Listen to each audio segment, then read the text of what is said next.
jeg skal løse opgave 545, hvor vi har givet den her differentielle ligning.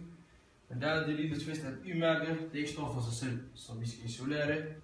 Og her kan man se, for hvert step, hvad der sker. Hold den lige herovre. Hold den lige derovre. Og så, når man så har gjort det, så får man det her, at y-mærke det er lige med minus 0,561 plus x. Den her differentielle ligning, den skal man så integrere, og det gør man på følgende måde. Først, så gør vi sådan her. Hold den der. Så gør man det her. Helt konkret. Dernæst det her. Og helt til sidst, når man så har regnet alt det her ud, så får man, at svaret det giver så meget. 0,1667 x i 30 plus 0,5x plus 8.